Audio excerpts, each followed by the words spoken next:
Have you ever felt that electric tension in the air when someone's around you?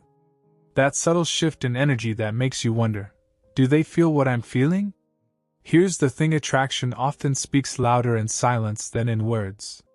Today, we're diving deep into the hidden language of unspoken desire, revealing two unmistakable signs that someone is harboring feelings for you but can't quite bring themselves to say it. The human heart is a master of disguise, but the body? The body always tells the truth. Dr. Albert Mehrabian's groundbreaking research showed us that 93% of emotional communication is nonverbal. That means while someone's mouth might stay sealed, their entire being could be screaming their feelings for you. And if you've been wondering whether that special someone feels the same way, you're about to discover exactly what to look for. Let's start with the first major sign, and this one is fascinating because it's rooted in our most primal instincts. When someone likes you but fears rejection, they create what psychologists call proximity patterns. Think about it. Have you noticed how they always seem to end up near you at gatherings? How they choose the seat closest to yours? Or how they linger just a little longer after everyone else has left? This isn't coincidence. It's biology. The attachment theory, pioneered by John Bowlby, explains that we're hardwired to seek closeness with those we're drawn to. But here's where it gets interesting. When fear enters the equation, this proximity becomes calculated. They'll position themselves in your orbit, but maintain just enough distance to feel safe. They're close enough to feel connected, far enough to protect their heart.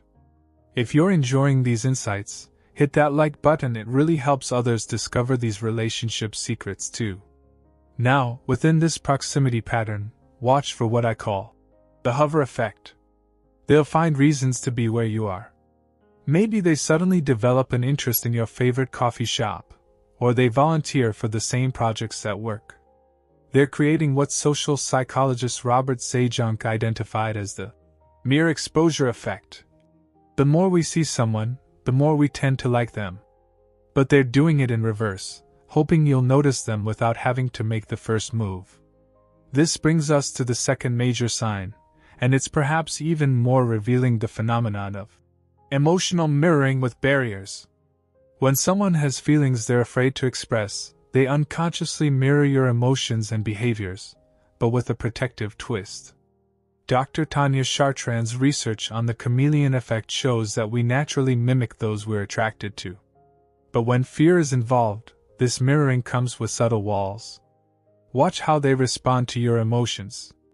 When you're excited about something, they light up too, but then quickly dial it back, as if catching themselves. When you're having a tough day, they show genuine concern, maybe even more than a casual friend would, but then retreat into safe, general advice. They're emotionally syncing with you while simultaneously pulling back, creating this push-pull dynamic that's actually their heart battling their fear. Pay attention to their body language during these moments. You'll notice what researchers call approach avoidance conflict in action. Their body might lean toward you while their feet point toward the exit. They'll maintain eye contact just a second too long, then suddenly find their phone fascinating. These micro-behaviors aren't random, they're the physical manifestation of wanting to connect while fearing vulnerability. Speaking of connection, if this is resonating with you, share it with someone who might need to hear it. Sometimes the best conversations start with a simple share. Here's something most people miss: the digital breadcrumbs. In our connected world, their online behavior becomes a fascinating tell. They're often the first to view your stories, but rarely the first to comment. They'll like your posts consistently, but keep their interactions just friendly enough to maintain plausible deniability. Dr. Sherry Tickle's research on digital relationships reveals that we often feel safer expressing interest through screens. But even there, fear creates hesitation. Notice the timing of their messages. Do they initiate conversations but keep them surface level? Do they remember details you mentioned weeks ago but pretend it's no big deal? This selective attention, what psychologists call motivated perception, shows they're investing mental energy in you while trying to appear casual. They're building a mental file of who you are, storing away your preferences, your dreams, your quirks, all while maintaining a careful distance. The third dimension of this sign appears in group settings. Watch how they behave when others show interest in you. Jealousy researchers like Dr. David Buss have found that even unexpressed attraction triggers territorial behaviors. They might not say anything, but their energy shifts when someone else captures your attention.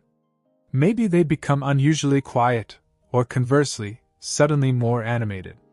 They are fighting an internal battle between wanting to stake their claim and fearing the exposure that would bring. But here's what makes these signs so powerful: they're consistent. One isolated behavior means nothing, but when you see these patterns repeating over weeks or months, you're witnessing someone caught between desire and fear. The tragedy is that often, both people are showing these same signs, creating a stalemate of unspoken feelings. If you've been nodding along, recognizing these patterns, drop a comment below. Sometimes seeing others share similar experiences gives us the courage we need. Understanding these signs isn't about playing games or manipulating outcomes. It's about recognizing human vulnerability in its most tender form. Fear of rejection is ancient. It's tied to our survival instincts when being cast out from the group meant death. Today, that same wiring makes us hesitate before revealing our hearts. But here's what the research consistently shows: most people regret the chances they didn't take far more than the ones they did. So what do you do with this knowledge?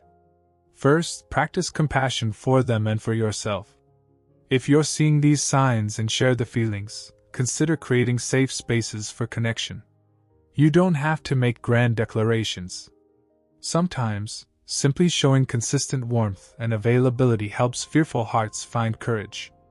Dr. Brené Brown's research on vulnerability reminds us that someone has to go first, someone has to be brave. Remember, attraction accompanied by fear often indicates depth of feeling. The very fact that they're afraid shows this isn't casual for them. They're protecting something precious: their hope, their heart, their possibility of something beautiful with you.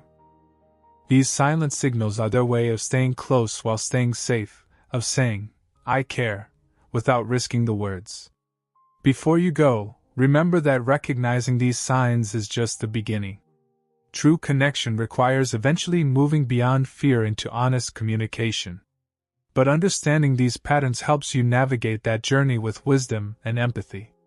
If this video opened your eyes to something you've been sensing, subscribe for more insights into the unspoken languages of the heart. Your journey to deeper connections is just beginning, and every video brings you closer to understanding the beautiful complexity of human attraction. The space between fear and love is where possibility lives. Sometimes the bravest thing two people can do is bridge that gap together, one small, honest step at a time. Those signs you're seeing?